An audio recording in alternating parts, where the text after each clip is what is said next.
Kejaksaan Agung menyita uang tunai nilainya fantastis 11,8 triliun rupiah yang diserahkan 5 terdakwa korporasi dalam Wilmar Group terkait kasus korupsi ekspor CPO. Seperti yang kita saksikan ini, konferensi pers yang digelar siang tadi, Kejagung. Kita lihat gunungan uang ya, dan gunungan uang yang sangat banyak ini diduga hasil korupsi pemberian fasilitas crude palm oil CPO. Total nominalnya 11,8 triliun rupiah.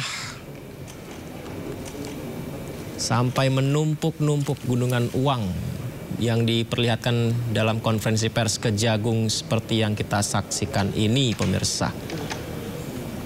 Jadi hasil kerugian negara yang dikembalikan para terdakwa korporasi Wilmar Group ini dimasukkan ke rekening penampungan Jampitsus, pemirsa, 11,8 triliun.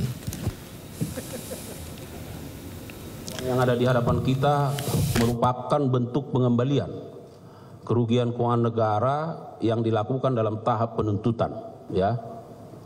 Oleh karenanya, karena perkara ini belum berkekuatan hukum tetap, maka kami melakukan penyitaan terhadap uang yang dikembalikan dimaksud. Dan pada kesempatan ini tentu kami memaknai bahwa ini bentuk kesadaran yang diberikan oleh korporasi dan bentuk kerjasama karena ada kesadaran untuk pengembalian kerugian keuangan negara itu. Dan tentu kami juga mengapresiasi dan menghormati serta menghargai atas apa yang menjadi sikap dari korporasi dimaksud. Dan kita harapkan tentu dengan upaya-upaya pengembalian ini juga akan menjadi contoh bagi korporasi yang lain atau bagi pihak-pihak yang lain yang sedang berperkara, bahwa sebagaimana kami maksudkan, upaya-upaya penegakan hukum yang represif harus sebanding, linear, sejalan dengan upaya-upaya pengembalian kerugian keuangan negara dalam rangka pemulihan keuangan negara. Sementara itu tersangka kasus perintangan penyidikan dan penuntutan kasus ekspor CPO Timah dan kasus importasi gula Marcella Santoso menyampaikan permintaan maaf karena telah membuat sejumlah konten dan narasi negatif terhadap institusi Kejagung. Video permintaan maaf Marcella ditayangkan dalam konferensi pers yang digelar Kejagung siang tadi.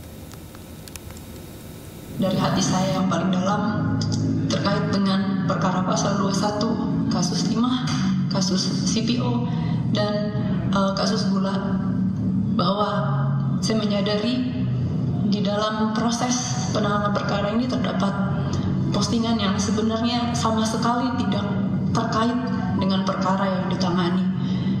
Antara lain terkait dengan isu kehidupan pribadi Bapak Jaksa Agung, isu Bapak Jampitsus, isu Bapak Dirdik, dan bahkan terdapat juga isu pemerintahan Bapak Presiden Prabowo seperti petisi RUU TNI dan juga Indonesia Gelap.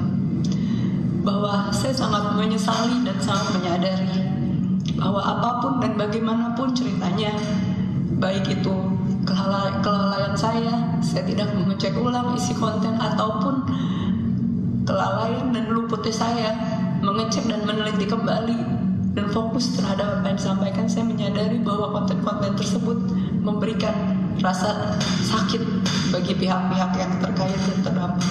Untuk itu dari hati yang paling dalam saya sampaikan penyesalan, dan saya meminta maaf kepada bapak-bapak dan mungkin pihak lain yang terkait dan terdampak, bahwa saya sejujurnya tidak pernah merasa ada ketidaksukaan atau kebencian secara pribadi, baik dengan institusi, ataupun dengan pemerintahan, ataupun dengan personal. Gaya hidup advokat Arianto Bakri dan Marcella Santoso ini sempat disoroti oleh publik usai keduanya ditetapkan sebagai tersangka dalam kasus suap hakim. Karena keduanya kerap memamerkan kehidupan glamor mewah di media sosial, pemirsa. Jakarta keren untuk Garden Event apabila mampu. Lihat kan, apabila mampu gue yang kebetulan dapat. Setelah Kejaksaan Agung mengumumkan kasus dugaan suap CPO ke publik, gaya hidup Arianto Bakri dan Marcella Santoso pun ikut terbongkar. Pasangan kekasih tersebut kerap tampil hedon di laman media sosialnya. Ia kerap memamerkan kemewahan, mulai aneka mobil, motor gede, dan juga kapal mewah atau yacht. Lo mau tahu sekarang gua ada di mana? Gua ada di Maroko. Maroko tepatnya di Blues. Tak hanya itu, Arianto juga cukup sering pelesiran ke luar negeri. Tak hanya Maroko, namun juga Jepang, Belanda, dan Amerika Serikat. Arianto bahkan memposting kegiatan ekspedisi Antartika bersama National Geographic. Kalau dia ini itu bukan prostitusi, ingat. Itu lu mesti selalu ingat, oke? Gue rekomen Gadun itu ada pejabat, ada pengusaha. Majuan le, tak suara gue gak kedengeran. Oke? Gue lebih rekomen lo cari pejabat. Tak hanya dikenal sebagai advokat, Arianto Bakri juga dikenal karena konten-kontennya yang bertajuk Jakarta Keren untuk Gadun FM. Konten tersebut menampilkan kehidupan mewah hingga pembahasan soal ani-ani. Di Instagram, Arianto memiliki lebih dari 46.000 pengikut. Sementara di TikTok, Arianto Bakri memiliki hampir 146.000 pengikut. Sementara Marcella Santoso, sebelum menangani kasus dugaan korupsi minyak mentah, ia telah menjadi pengacara Harvey Muiz terkait kasus korupsi pengelolaan Tata Niaga Timah. Arianto Bakri dan Marcella Santoso ditetapkan sebagai tersangka pemberi suap sebesar 60 miliar. Keduanya merupakan pengacara dari terdakwa korporasi yang divonis lepas atau on-flag. Selain kedua advokat ini, Kejagung juga menetapkan 6 orang lain sebagai tersangka, yaitu 4 hakim, 1 panitera muda, dan 1 orang dari Wilmar Group.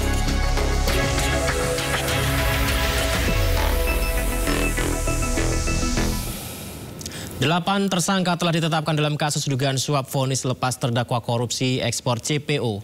Mirisnya, sebagian besar diantaranya adalah hakim.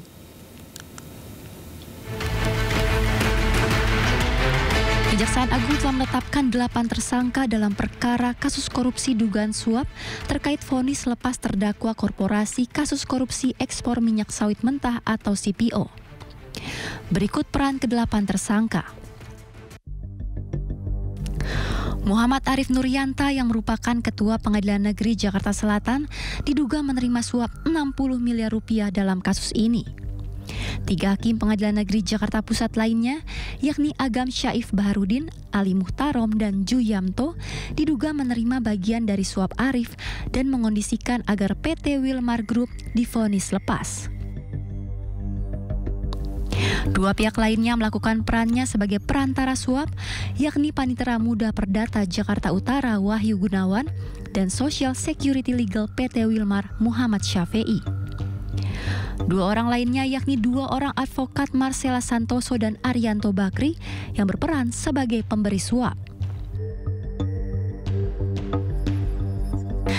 Adapun awal mula kasus korupsi ekspor CPO bermula saat Indonesia mengalami krisis minyak goreng pada 2022 silam.